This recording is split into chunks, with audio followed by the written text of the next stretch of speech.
The Duke of the West shook his head slightly, his expression unchanged. I simply owe her a debt. The Empress studied him in silence. Whether his words were true or false was, in the end, beside the point. Tomorrow the Crown Prince would be crowned emperor by every law of the land. The former emperor had already been buried. Whatever doubts existed had to be buried alongside him. That had always been the rule for surviving inside the imperial palace. I promise. I'll see to it that she gets out. Thank you. The Duke of the West bowed briefly and left. One other person had come to her before today. Mother. Yes, Your Majesty. The results of the former emperor's autopsy have come in. The Empress had looked at her son who was now the emperor, with a tight, carefully controlled expression. There was nothing remarkable. A heart attack. Nothing more. At the calm steadiness of his voice, the Empress had exhaled a breath she hadn't realized she was holding. Mother, please see to it that the seventh consort is released. She hadn't expected that, not after the Duke of the West had already asked. But there it was. I will. The Empress surfaced from her thoughts and met Ira's eyes with a calm, steady gaze. His Majesty has already given his approval. Leave immediately. She glanced toward the still figure at the door. Sir Damon, will you see her safely out of the palace? Damon, whose presence in a room had always been something like the presence of air there, but unnoticed, inclined his head. I will. He bowed with a grave expression. The Empress rose as quietly as she had come and left. For a long time, Ira didn't move. She couldn't go back to the town where she had been born and raised. She couldn't go back to the West, where she had spent her years sharpening her grief into something she could use. When she looked down, she noticed an unfamiliar bag near where the Empress had been sitting. She even arranged for traveling expenses, Ira murmured, something small and bewildered in her voice. She looked at Damon with eyes that carried a long, quiet sadness. Sir Damon. Doesn't the Empress remind you of someone? Every time I see her, frail the way she is, I think of my sister. My sister was frail too. Damon looked at her. Said nothing. Did you know that she is the person who looks most like my sister? Let's go. Yes. A breath. Yes, we should. Her Majesty has given me a chance. And in return, I will simply leave. Ira stood. She looked around the stripped, bare room one last time. I have no reason to stay here anymore. Damon looked at her face for a long moment.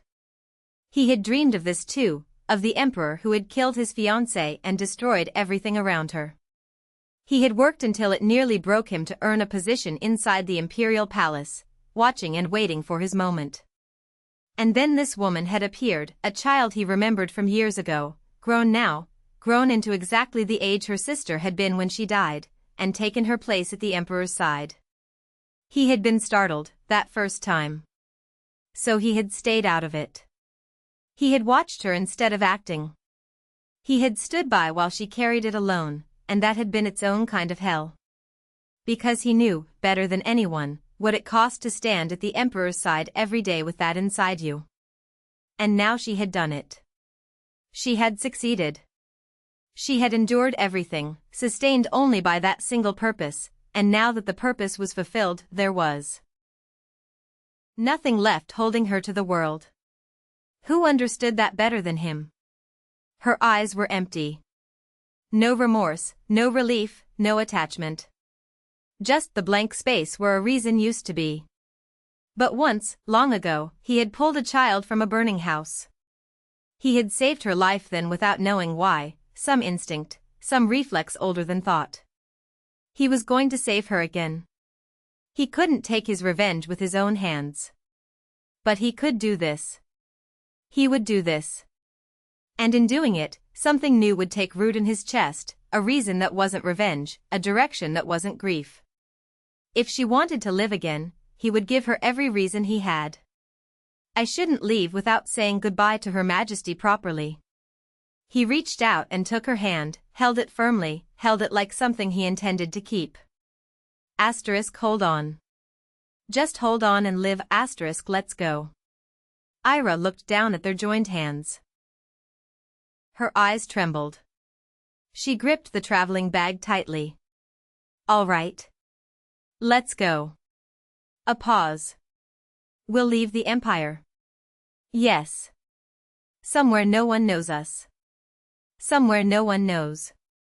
Two people walked out of the Imperial Palace. No one noticed. The following day, the death of the seventh consort was announced. / asterisk the reception room of the Duke of the West's residence.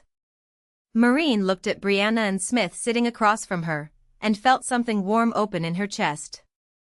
A couple who went through just as much hardship as we did, and here they are. It makes me so happy to see you both together like this. I wasn't able to come sooner, there's been so much to attend to. Smith bowed his head with a genuinely grateful expression. Miss Schwenz, thank you. Truly, for what you did for Brianna. Marin bowed in return, instinctively. The Emperor had died, the Crown Prince had assumed the throne, so much had happened in such a compressed stretch of time that it was entirely understandable the Duke of the South had not been able to visit until now. I didn't really do anything. Marin didn't do anything? Brianna's expression said everything. If it hadn't been for you, I would have been in serious trouble. If I hadn't been there, His Grace the Duke of the South would still have saved you. Isn't that right, Your Grace? Naturally, Smith agreed, glancing carefully at his fiancée's face as he said it. Brianna snorted and turned her head pointedly away. Marin tilted her head at the scene, uncertain what she was witnessing. Gerard, who had been sitting quietly beside her, leaned slightly toward her and murmured, "They've had a quarrel." Smith's shoulders dropped with an expression that didn't contradict this. Brianna fanned her face with one hand, as though trying to cool an embarrassment she wasn't willing to acknowledge. "Did you really fight?" Marin looked between them with wide eyes. "We didn't fight," Smith said carefully, tracking his fiancée's expression with the focused attention of a man navigating a minefield. "I'm simply in the process of seeking her forgiveness." Well, when someone has kept up a lie for that long, forgiveness doesn't come immediately. Marin caught Brianna's eye with a look of perfect understanding. "Personally, I forgive fairly quickly." "Was there ever a time when you didn't forgive the Duke of the West?" Brianna asked, surprised. Of course there was.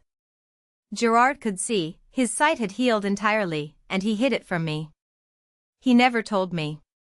He lied to me. Ahem. Gerard cleared his throat.